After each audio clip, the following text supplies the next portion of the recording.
2. Okay guys, we've got another lab for you here. This is going to be a continuation of what Mr. Skoll was teaching you guys about proteins. Now, I'm going to be speaking about a very specific type of protein today, and that protein is called an enzyme. Now, how you really need to think of proteins is proteins are like little self-assembling machines in your body that carry out everything from breaking your food down to helping to growing your hair, growing your nails. Anything that's physically built or broken down is done by a protein. But proteins are very, very specific, and proteins are designed to operate at very specific temperatures. For instance, there are some bacteria called thermophiles that exist on like volcanic vents in the, Cody, stay away from the fire, in volcanic vents at the bottom of the ocean.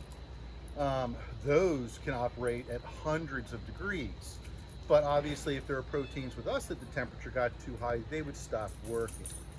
Now, when you think about protein, everybody thinks, well, I need protein, I need to eat meat, I need meat. If it's alive, it's got protein in it. Some things have more protein than others, but if it's alive, it has protein. So what I have here is I just took some spinach leaves, I chopped them up. I had the same amount of spinach leaves, I had the same amount of water in both of these.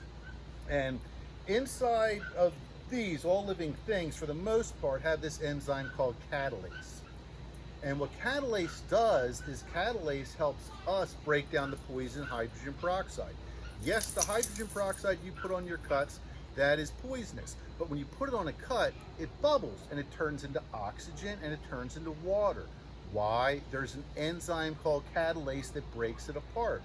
Now, there's many metabolic pathways, and as things are broken down in your body, that produce hydrogen peroxide. If your body were not able to get rid of it, you would die. So, but what I want to show you is that the proteins only work if the temperatures and things are correct. If you get something too hot, those proteins, it's called being denatured. They break apart and they cannot reassemble. So since I have two very similar things of this, what I'm going to do is I am going to go heat one of these up. One of these I'm going to leave at ambient temperature, and I think it's about 72 degrees out here right now. Then we're going to put a little bit of hydrogen peroxide in each one and see it break down. Okay, again, enzymes are catalysts, but they're specific catalysts because they're organic. They're made out of protein.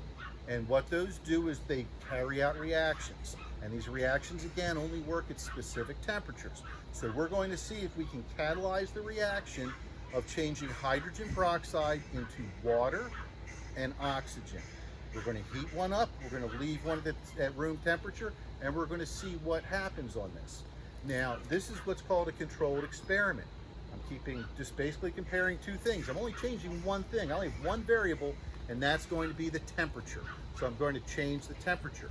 Now I'm going to be filming another lab up here, which is going to be the next lab. That's also going to be on enzymes and temperatures. Okay, so let's go heat one of these up, and I'll be right back. All right, we're back. So here's both of these samples. This sample with the spinach leaves was heated up, put it in the microwave till it started to boil, took it out, allowed it to cool to room temperature. This sample was always left at room temperature. To both of these, I added hydrogen peroxide. But now, just to make sure that you can see the reaction, I added a little bit of dish soap too, so you can see bubbles. So if you notice in this sample that was heated up, there's really no bubbles. There's no activity whatsoever. The reason is the enzyme was denatured. When an enzyme is denatured, it's like breaking apart a machine, because that's all proteins are little machines. And they just get so much energy, they fall apart. Kind of like if you run your car without any oil in it for a long time, or even a short time, your engine will seize and no longer function. This one, which was left at room temperature, you can actually see. Look at all that activity. It's still bubbling up. Get really close if you can. Okay, and you can see that it's still bubbling. It's bubbling so much, actually, all the spinach is floated to the top because the air has made it buoyant and taken it up. So basically, this one at room temperature, the enzyme is working. It's taking this hydrogen peroxide, which is 2 hydrogens and 2 oxygens that are attached in a single molecule, and it's breaking it down into oxygen and into water. That's what this enzyme catalase does. So the fact that it's working shows us that, yes, is there protein in spinach? Yes, there's protein in anything that's alive. If it didn't have protein, it could not be alive. So we have shown that this is working. Again, remember to answer all of the questions at the end of the video. Please try to use full sentences if you would like to get full credit. And everybody have a wonderful time and have a safe time. Take care.